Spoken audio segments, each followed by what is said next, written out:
Proclamación final. Presenta la lectura de la lección de Escuela Sabática. Lección 5, para el martes 27 de enero, titulado Un sacrificio viviente. El apóstol Pablo, a lo largo de sus escritos, expresa una profunda reflexión acerca de su propia vida y su entrega al servicio de Cristo. En Filipenses capítulo 1, versículos 20 al 23, manifiesta una sorprendente ambivalencia. Por un lado, el deseo de seguir viviendo para servir. Por otro, la disposición a morir si eso glorificaba a Dios. Ahora, en Filipenses capítulo 2, versículo 17, Pablo presenta una imagen aún más intensa. Sugiere la posibilidad muy real de ser derramado en libación. Esta expresión se basa en una práctica antigua del culto bíblico, en la que se derramaba un líquido, como aceite, vino o agua, como ofrenda a Dios. Ejemplos de esta práctica pueden encontrarse en Génesis capítulo 35, versículo 14, Éxodo capítulo 29, versículo 40, y Segunda de Samuel capítulo 23, versículos 15 al 17. A primera vista, el derramamiento de un líquido valioso podría parecer un desperdicio. Sin embargo, en el contexto de la adoración, ese acto representaba una expresión profunda de devoción. Esta imagen nos recuerda la acción de María cuando ungió la cabeza y los pies de Jesús con perfume de nardo puro de mucho precio, como relatan Marcos capítulo 14, versículos 3 al 9, y Juan capítulo 12, versículo 3.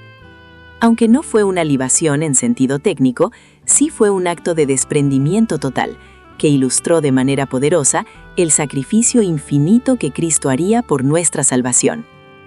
Pablo afirma que si llegara a ser ejecutado por causa del Evangelio, se regocijaría al saber que su vida estaría siendo derramada como una ofrenda a Dios. En el Antiguo Testamento, las libaciones solían acompañar un sacrificio principal, como se describe en Números capítulos 15 y 28. De ese modo, Pablo veía su propia vida como el complemento del sacrificio y servicio de los creyentes de Filipos. Estos creyentes, por la fe, habían decidido consagrar su vida a Dios como un sacrificio vivo, tal como Pablo exhorta en Romanos capítulo 12, versículo 1. Vivían su fe de manera activa y comprometida. Los primeros cristianos, incluidos los de Filipos, compartían el Evangelio de forma constante. Iban de casa en casa enseñando la palabra, según Hechos capítulo 5, versículo 42. Abrían sus hogares para el estudio de las Escrituras, como se observa en Hechos capítulo 12, versículo 12, Primera de Corintios capítulo 16, versículo 19, Colosenses capítulo 4, versículo 15, y Filemón capítulo 1, versículos 1 y 2.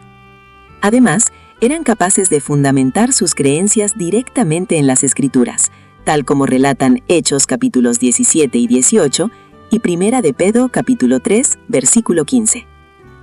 Los pioneros adventistas siguieron este mismo modelo. No dependían exclusivamente de los pastores para difundir el mensaje. Compartían su fe personalmente, daban estudios bíblicos y preparaban a las personas para el bautismo, de modo que cuando el pastor regresaba, la obra ya estaba avanzada. Así, con gran sacrificio personal, viviendo como verdaderos sacrificios vivos, trabajaban para la expansión del Evangelio. La pregunta surge de manera natural y desafiante. ¿Deberíamos hacer menos? La reflexión es inevitable y profundamente personal. ¿Qué significaría para ti ser un sacrificio vivo? ¿Cuánto te sacrificas realmente por el reino de Dios? Y, finalmente, ¿qué revela tu respuesta acerca de ti mismo? Si llegaste hasta acá, te agradecemos que nos hayas escuchado. Te esperamos mañana en la lectura de la lección de Escuela Sabática.